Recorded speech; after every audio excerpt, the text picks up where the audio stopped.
Morning student, विद्वान education में आपका हार्दिक स्वागत है। आज हम पढ़ने जा रहे हैं महत्वपूर्ण संविधान संशोधन 2021 तक पढ़ेंगे, जो कि ठीक है। तो जो 100 से लेकर 105 तक संविधान संशोधन अधिनियम है वो बहुत ही ज्यादा इम्पोर्टेंट है। तो आज हम उन्हीं के बारे में कुछ जानकारी प्राप्त करेंगे। चलिए देखते हैं। संविधान संशोधन करने की जो शक्ति है वो संसद को प्राप्त है। किसको है? संसद को। भाग 20 अनुच्छेद 368, ये काफी ज्यादा इम्पोर्टेंट है लाइन, याद रखिएगा। किसको प्राप्त है? संसद को है। किसको है? संसद को प्राप्त है।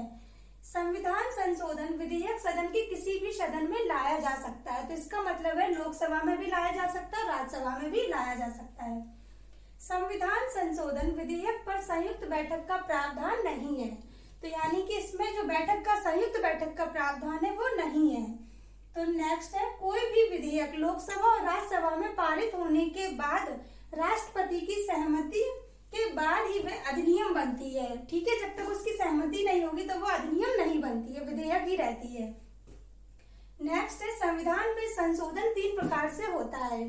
तो चलिए देखते हैं कौन कौन से 3 प्रकार है। पहला है साधारण बहुमत। किसके द्वारा है? साधारण बहुमत के द्वारा, इंपॉर्टेंट है। दूसरा है विशेष बहुमत, ये भी। तीसरा है विशेष बहुमत प्लस कम से कम आधे राज्यों के विधानसभाओं से मंजूरी। चलिए तो हम देखते हैं संविधान संशोधन। ठीक है, तो देखिए 100वां संविधान संशोधन कब हुआ? 2016 में। 100वां जो संविधान संशोधन था वो कब हुआ था? 2016 में। किसके किसके बीच हुआ? भारत और बांग्लादेश के बीच भूमि का बंटवारा हुआ था। कब हुआ था? 2016 में भारत और बांग्लादेश के बीच भूमि का बंटवारा हुआ। ये देखिए, ये वाली लाइन जो बहुत ही इंपॉर्टेंट है, भारत और बांग्लादेश के बीच भूमि का बंटवारा। तो अगर भूमि हमारी 100% है तो वो 50-50 बिल्कुल इक्वली भागों में डिवाइड होगी। ठीक है, तो ये ट्रिक से याद भी रख सकते हैं हम। ठीक है, चलिए देखते हैं 101वां संविधान संशोधन अधिनियम कब हुआ? 2017 में हुआ। ये इंपॉर्टेंट है, याद रखिएगा, 2017 में हुआ। फिर है 122वां संविधान संशोधन विधेयक। ठीक है, तो ये जो संविधान संशोधन विधेयक था ये पारित होकर अधिनियम बन गया। 101वां संविधान संशोधन अधिनियम बना। ठीक है, यहाँ देखिए जीएसटी को लागू किया गया है। जीएसटी का फुल फॉर्म क्या है? Good and service tax. क्या है full form? Good and service tax. Bill प्रस्तुतकर्ता कौन है? अरुण जेटली। कौन है? अरुण जेटली। ये देखिए जो जीएसटी है वो हमारा अप्रत्यक्ष कर है। क्या है? अप्रत्यक्ष कर है। ये कई बार परीक्षा में पूछने वाला प्रश्न बना है। अप्रत्यक्ष कर है जो कि 1 जुलाई 2017 को लागू हुआ। कब लागू हुआ जीएसटी? 1 जुलाई 2017 को लागू हुआ। सबसे पहले लागू करने वाला देश कौन सा था? असम। राज्य कौन सा है? असम है। चलिए देखते हैं हम 102वां संविधान संशोधन अधिनियम कब बना? 2018 में। 102वां संविधान संशोधन अधिनियम कब बना? 2018 में। तो ये देखिए 123वां जो संविधान संशोधन विधेयक था वही जाके 102वां संविधान संशोधन अधिनियम बना। कब बना? 2018 में। एनसीबीसी को संवैधानिक दर्जा प्राप्त हुआ। इसमें क्या हुआ? एनसीबीसी। तो एनसीबीसी मतलब क्या है? राष्ट्रीय पिछड़ा वर्ग आयोग को संवैधानिक दर्जा। ठीक है, तो इसके प्रस्तुतकर्ता कौन थे? यहाँ पर देखिए ये लिखा है थावर चंद गहलोत थे। कौन थे? थावर चंद गहलोत। फिर ये देखिए आर्टिकल अनुच्छेद 338 खा में राष्ट्रीय पिछड़ा वर्ग आयोग का गठन किया गया। गठन कब हुआ? 338 खा में।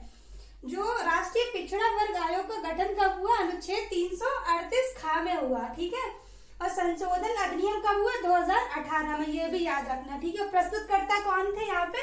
थावर चंद गहलोत। ये सारी बातें आपको याद रखनी है। ठीक है, देखिए 103वां संविधान संशोधन अधिनियम कब बना? 2019 में। 103वां कब बना? 2019 में। और 102वां कब बना? 2018 में। तो यहाँ पे देखिए 124वां संविधान संशोधन विधेयक प्रस्तुतकर्ता कौन थे? थावर चंद गहलोत थे। ठीक है, तो इसमें क्या हुआ? ईडब्ल्यूएस को 10% आरक्षण। तो ईडब्ल्यूएस का फुल फॉर्म क्या है? यहाँ देखिए इकोनॉमिकली वीकर सेक्शंस, सामान्य वर्ग के आर्थिक रूप से पिछड़े हुए लोगों को 10% आरक्षण दिया जाएगा। यहाँ पे ये हुआ था। ठीक है, तो 103वां संविधान संशोधन अधिनियम कब हुआ? 2019 में। ठीक है, इसमें क्या हुआ था? 124वां जो संशोधन विधेयक था वही जाके 103वां अधिनियम बन गया था। ठीक है, 124वां जो विधेयक था वो अधिनियम बना 103वां 2019 में। कब बना? 2019 में। ठीक है, तो चलिए तो हम देखते हैं 104वां संविधान संशोधन अधिनियम जो कि कब बना, 2020 में बना। ये देखिए 126वां संविधान संशोधन विधेयक था, उसी को हमने 104वां संविधान संशोधन अधिनियम बन गया। वो भी कब हुआ, 2020 में हुआ। ठीक है, ये देखिए लोकसभा और राज्य विधानसभा में SC/ST के समुदाय के आरक्षण को 70 से 80 वर्ष कर दिया गया। कितना कर दिया गया, 70 से 80 वर्ष कर दिया। यहाँ पे देखिए 70 था तो 10 वर्ष बढ़ा के 80 कर दिया गया यहाँ पे। ठीक है, तो यहाँ पे जो देखिए लोकसभा और राज्य विधानसभा में जो SC/ST की सीटें थी, लोकसभा में कितनी थी, SC की थी 84, यहाँ पे हम लिख सकते हैं 84 थी, 84, और ST की कितनी थी, 47 थी यहाँ पे। ये देखिए आप 47 थी। ठीक है, तो जब हमारा संविधान बना था उस समय यहाँ कितना वर्ष था, 10 वर्ष था। तो धीरे धीरे जो भी सरकार बनती गई वो धीरे धीरे अपना 10 वर्ष प्लस करती गई। ठीक है, तो यानी कि अब हो गया है करंट में 80 वर्ष हो गया, अभी 70 था तो अब 80 हो गया है। ठीक है, दूसरी लाइन पे चलते हैं। लोकसभा और राज्य के विधानसभा में आंग्ल भारतीयों के सीटों का प्रावधान समाप्त किया गया। यहाँ पे जो सीटें थी वो समाप्त कर दी गई हैं। यहाँ पे लोकसभा की 2 सीटें थी और राज्य के विधानसभा की 1 सीटें थी, वो की समाप्त कर दी गई हैं। अब चलते हैं 105वां संविधान संशोधन अधिनियम जो कि कब हुआ, 2021 में हुआ। तो यहाँ पे क्या था, देखिए 127वां संविधान संशोधन विधेयक था, उसी को हमने 105वां संविधान संशोधन अधिनियम कर दिया है। ठीक है, तो यहाँ क्या है, देखिए राज्यों को OBC सूची बनाने का अधिकार हो गया है।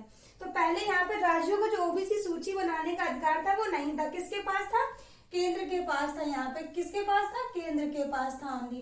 अब राज्यों के पास भी हो गया है। तो इसके प्रस्तुतकर्ता कौन थे, वीरेंद्र कुमार। ये देखिए वीरेंद्र कुमार, ये कौन है, करंट में सामाजिक न्याय व अधिकारिता मंत्री है। ये याद रखिएगा, करंट का क्वेश्चन भी बन सकता है करंट का। ठीक है।